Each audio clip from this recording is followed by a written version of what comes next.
Hey traders, it's John Fortune here with this week's Weekly Forex Forecast for the 22nd of July to the 26th of July 2019. As always, we're going to start off by looking at the US dollar index and oil before running through a number of markets, looking at the key levels of support and resistance in the process. And we're also going to be highlighting some of the targets that we're going to be looking for in this coming week and also for the weeks ahead. So I hope you're having a nice weekend. Let's jump over to the charts and see where the money is this week. As always, we're going to start off by looking at the US dollar index. Now, last week we were highlighting the 97.39 key area of resistance. We were looking for this pullback, and we did get this pullback and a retest of the 97.39 as we were looking for in last week's video. We had a really nice sell-off to the downside, and going into this week we are looking for further declines to the downside. For anybody not already involved, if we can get one more retest of the 97.39, this would be fantastic once again to start to look for those bearish formations and patterns. And we're going to be looking for further declines down towards the target set from last week in the next key area of support to the downside at the 96.40. And if we can get a breakthrough here, we're going to be looking down to the next key area of support to the downside and target 2 at the 95.75.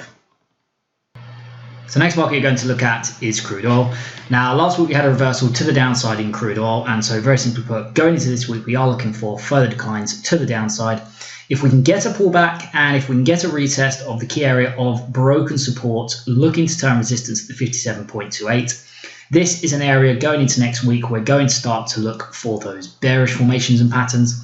And if we get the right kind of bearish formations and patterns in this area, we're going to be looking at initiating shorts down towards the next key area of support to the downside and the target set with the 52.95.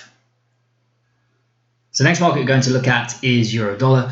Now, last week we highlighted the 1.1212 as an area to start to look for potential bounce to the upside in the euro dollar.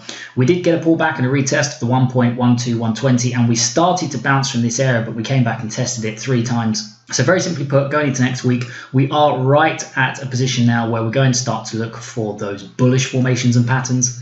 And if we get the right kind of bullish formations and patterns going into this week in the euro dollar from this area, we're going to look at initiating longs up towards the next key area of resistance, the upside and the target set at the 1.1342. So next market we're going to look at is pound dollar. Now, last week we started the week up in this area and we highlighted the target to the downside last week at the 1.2405, and you can see we had a really nice move taking out the target from last week before bouncing in pound dollar. This was despite the fact we had a bearish bias overall on the dollar last week, and despite the fact we have a bearish bias on the dollar going into this week, we are still looking for further declines to the downside because pound dollar is still structured to the downside. So what this means is, although the dollar is bearish, the pound is actually weaker than the dollar, even though the dollar is weak.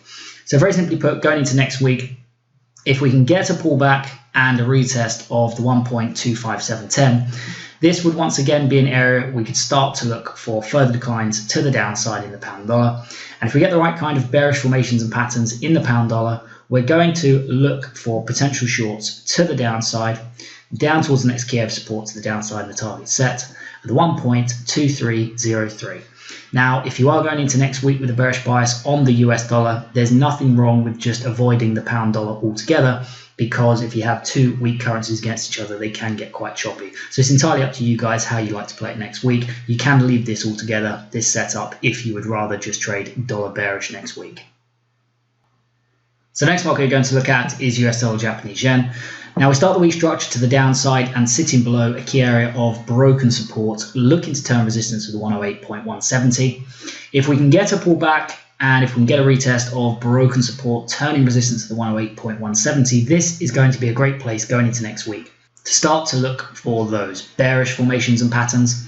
And if we get the right kind of bearish formations and patterns in this market, we're going to be looking at initiating shorts down towards the next key area of support to the downside and the target set at the 106.10. So next market you're going to look at is Aussie dollar.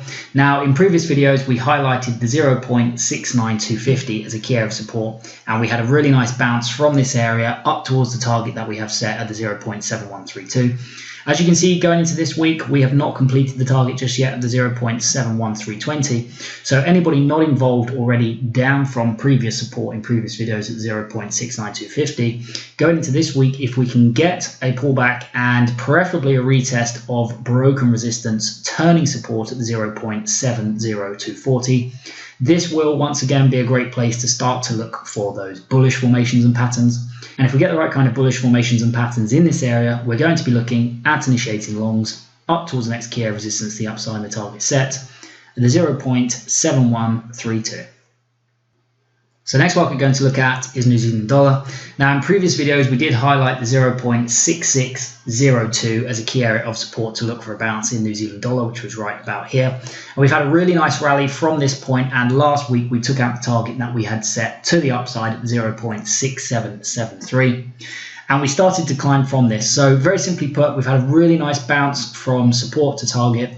And this week we're looking for a continuation of this move to the upside in New Zealand dollar. If we can get a pullback this week as we're coming closer towards the target here, so any pullback in this area is going to give us better risk to reward, and preferably if we can bounce from the key area of broken resistance, turning support once again at 0.6699. This is going to be a great place going into next week to once again look for those bullish formations and patterns. And if we get the right kind of bullish formations and patterns in this area, we're going to be looking at initiating longs once again up towards the next key area of resistance, the upside and the target set, 0.6826. So next market we're going to look at is US dollar Swiss franc. Now we've been looking further declines to the downside in the previous forecast in the US dollar Swiss franc, and we did last week take out the target set at the 0.9814. So very simply put, going into this week, we are looking further declines to the downside, having taken out the target and had a small bounce. If we can get a pullback to broken support, turning resistance this week at the 0.9866, this will once again be a fantastic place to start to look for those bearish formations and patterns. And if we get the right kind of bearish formations and patterns in this market, we're going to be looking at initiating shorts down towards the next key area of support to the downside and target set at 0.9700. So next market we're going to look at is US dollar CAD. Now last week we were looking further declines to the downside, a continuation of this previous decline in the US dollar CAD, especially as we have that weakness showing in the dollar index. We pretty much moved sideways last week. We did nothing last week. So very simply put, going into this week, we're still looking further declines to the downside, looking for this correction to resolve itself as a high probability move to the downside. If we can get one more test, and you can see we've already bounced from a key area of resistance to 1.31050, but from anybody not involved from last week, we didn't have this level on here last week. This has been put on this week. So anybody who was not involved in US dollar CAD last week, if we can get a pullback and a retest once again of the 1.31050, this will be a great place to look for those bearish formations and patterns. And we're going to be looking at initiating shorts down towards the next key area of support to the downside and the target set at the 1.2958. And if we can get a break through here, we're going to be looking down towards the next key area of support to the downside and target 2 at the 1.2886. And last but not least, we have gold. Now, last week looking further advances to the upside in gold, looking to take out the 1480.30 target. We're making our way towards this target. We did have a push to the upside last week. So very simply put, we're looking for further advances to the upside in gold this week. If we can get a pullback, and preferably if we can come back and retest broken resistance, turning support at the 1407.74. This will be a fantastic place next week to start to look for those bullish formations and patterns. And if we get the right kind of bullish formations and patterns in this area, we're going to be looking at initiating longs up towards the next key area of resistance to the upside of the target set at the 1480.30. So that is it from me for this week, guys. As always, I hope you enjoyed this video, and if you did, please let me know by liking, sharing and subscribing. A big thank you to everyone who does that on a regular basis, and a big thank you to everyone who has subscribed to the channel so far. I want to wish you all a fantastic weekend, and I want to wish you a profitable week next week. The only thing left for me to say, guys, is take care and don't forget to trade safely.